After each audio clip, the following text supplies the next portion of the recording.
Hello, Martin Ibanez from All Pleasure Motors again. You need to make sure that your vehicle has some antifreeze in the cooling system and not straight water now that the temperatures are dropping here in Arkansas. So let me show you on this one. You gotta just find the reservoir tank. That's the first thing to do. Find it and make sure that it's got some color to it.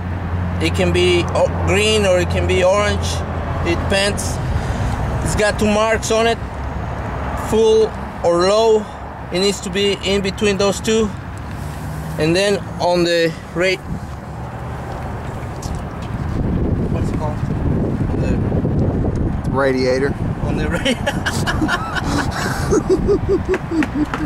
Ah!